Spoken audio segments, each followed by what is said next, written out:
Hi, I'm Jaki Sabourin, and I'm going to talk to you about dating over 50.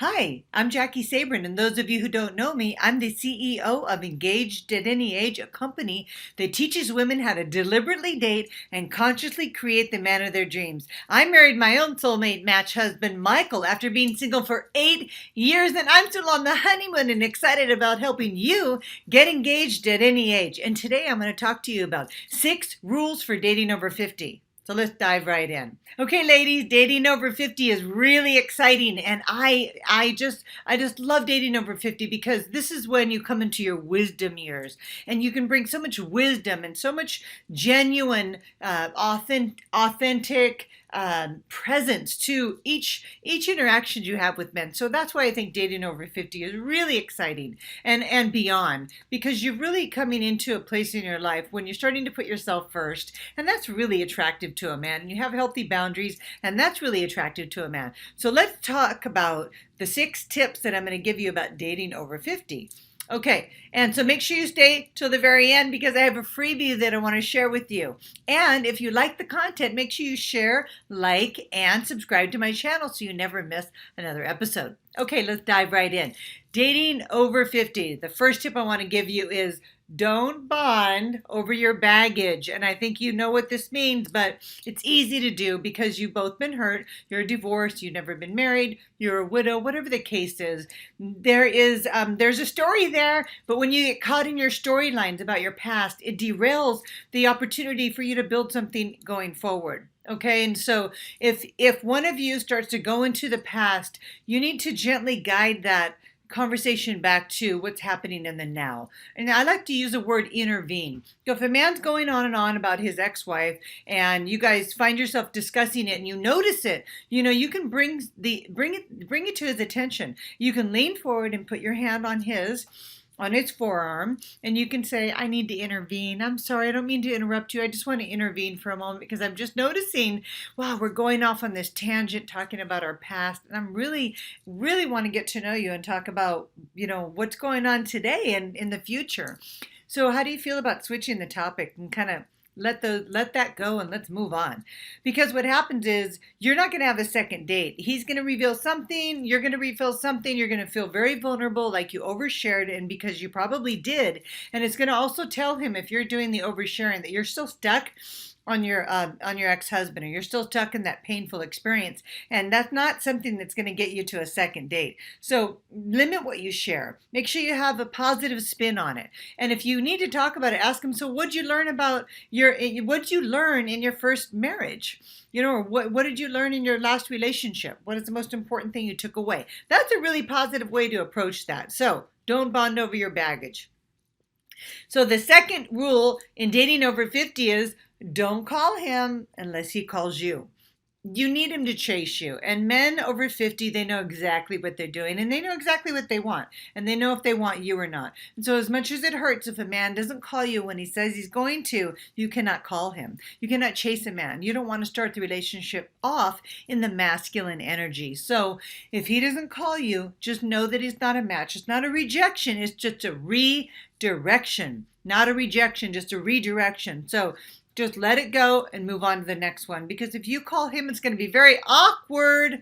So sometimes men don't call you because they don't want to hurt your feelings. They don't want to hurt your feelings. They'll say, I'm going to call you, but they don't, because they don't want to hurt your feelings on the date. They have sisters and mothers who have told them, don't hurt a girl's feelings. So they're going to be very careful not to hurt your feelings on the date. So let that go. There's so many men out there. The sooner you let go, the sooner somebody else can show up. Okay, let's move on to the third rule in dating over 50. Okay, this is the big one, ladies. Don't have sex until you're ready to have sex. And don't have sex until you have established what the relationship is. Because if you're watching this, I'm always teaching women how to get into committed relationships and get married.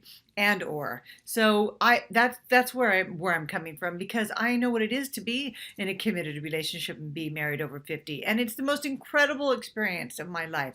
It is the most amazing relationship I've ever had with myself and with my husband, and I want that for you. And so if you're over 50 and you're watching this, definitely do not sleep with men until they have expressed an interest in being exclusive with you. You've had that STD talk, talking about, your sexually transmitted diseases, where you stand with your health, and what your plans for the future are. You deserve to know what this man has in mind for you. Believe me, he has a vision, and you need to find out what it is before you sleep with him, because you're going to wake up the next day and wonder, is he going to even call you? Are you just now friends with benefits? And that is the worst feeling, ladies, that you can ever have when you're over 50, because you have not been true to yourself, because you really do want to be in a committed relationship or be married. So just don't do it. Wait at least a month. Believe me, a good man who is interested in you and sees a future with you will be patient. Will wait till you're ready, and also will want to have those conversations also. I mean, if he's a mature man, he wants to know what your history is. He wants to know what you want and what your vision is. So wait to have sex. Wait to give him the cookie, ladies. That's like the big bonus. That's after he's, showed with his actions, his consistency, his behavior, that he really sees you in his life long term. So save that. So the fourth tip for dating over 50 is, I want you to stop being so picky, okay? Stop being so picky. That's the fourth tip. And how you can do this is find out 3 things that you can appreciate about him when you're on the date. Find out 3 things. So here's the thing. Not every man's going to be your cup of tea. You're going to go out on a date and go, oh, he's shorter than he said, or maybe he's got a little bit of a belly, or he's got less hair, whatever it is, it's turning you off. But here's the thing. Your type in the past has not worked out, and that's why you're still single and watching this video, right? So I want you to find 3 things to appreciate about him, and here's why. For one, it'll keep that smile on your face, keep you uplifted during your conversation with him. 2 is because what you focus on expands. And when you think about all the things that you appreciate about him, like maybe that he was on time, the simplest things like that. Maybe you like the way he talked to the waiter. Maybe you like the way he pulled your chair out. Even if he's not a fit for you, find those 3 things to appreciate about him. Because here's the thing. When you focus on things that you don't like, those expand as well. So basically, in essence, the law of attraction, is always working. You may not believe in the law of attraction, but believe me, the law of attraction believes in you, because it's energy. So if you're looking at the energy around what you don't like, you're going to be getting more of that. But if you're finding the 3 things to appreciate about him, then you're going to be getting more of those things on the next date. You're going to be making that expand. And that's really important, because I think that when we hit over 50, we can become very picky, very set in our ways, but that limits our possibilities and it shuts us down. And rigid thinking lacks flexibility. I've met so many interesting men that are tall, thin, short, bald, mustaches, whatever. There's incredible men. Don't judge a book by its cover. Get to know him. Keep an open mind. All right, let's move on to tip number 5 for dating over 50. Now, make sure you stay to the end, because I want to tell you about my freebie, okay? So listen, I want you to flirt like a woman. You're a woman now. And there's so many ways that you can flirt when you're on a date with a man. There's the nonverbal communication, and there's physical communication, and there's verbal communication. There's so many ways to let him know that you're into him. And flirting turns a man on like nothing else does, and it shows that you're really confident. And so you can use your body language for one. You can lean in and smile, because I'm always saying smile, smile, smile, smile. I love to smile. It means you're happy, right? Men are looking for happy, content women.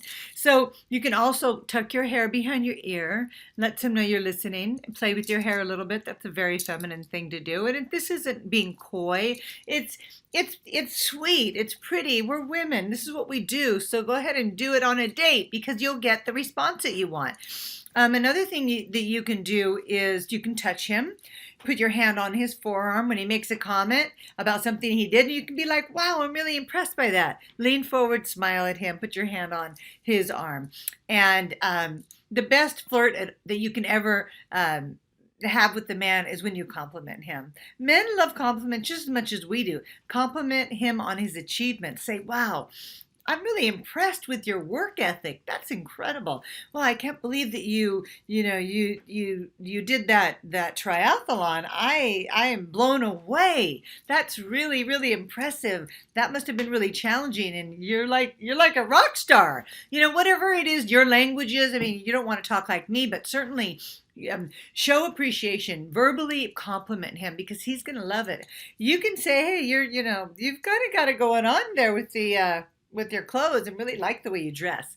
So pay him some compliments, because it's going to go a long way in his book. It's very feminine, and be generous. Be generous with your compliments, because you do want to get married and be in a committed relationship, and a man is going to ask you out again if he feels good in your presence. That's the key. Okay, the sixth and final tip that I'm going to give you for dating over 50 is let the conversation flow, but make sure you get a word in edgewise. I mean, do not let a guy just ramble on and on and on. That is just so frustrating, right? And I know some of you don't speak your truth. Maybe you're introverted and you don't speak up, but don't let a man run away with the show. Sometimes they just don't even realize they're dominating the conversation. So it's up to you to, again, use that word to intervene. Okay, if he's talking too much, lean forward, put your hand on his forearm and say, I'm sorry, I don't mean to interrupt you or be rude, but would you mind if I shared with you about this trip that I took? I'm really excited, and I think it's relevant to what you're sharing. And then he'll get the clue. He'll pick it up. And hopefully he will. And if he doesn't, you can do it again. And if he doesn't make it a little bit about you, you're not going to want to go out with him again anyway. So it's worth you taking the risk on this date by intervening and asking him to talk about something different. And again, I love the word intervening. So you can just say, I hate to intervene, but I know we're limited on our time, and I'm excited about sharing something with you that I think you're going to be interested in. Are you game? And then see what he does. See what he does with that. Everything he does on the date is giving you information, whether or not you even want to go out with him again. Plus, you have to show up more genuine and more authentic, and being honest and how you're feeling about him talking more than you is really important. Okay, so take control of that situation so it doesn't get out of control. Now, let me tell you about my freebie. Ladies, go to soulmateiq.com and take my quick quiz. It's my soulmate assessment. It's going to tell you how close you are to attracting your soulmate, by what frequency you're vibrating at. And I'm going to send you your results and a feminine exercise, which will help you to get further into alignment so you can fast track your ability to manifest your soulmate. And this really works. So make sure you take that soulmateiq.com, take the short quiz, and I'll send you your feminine exercise. You can get into balance. Okay, ladies, I hope this was helpful, and I'm just sending you so much love today. Bye-bye.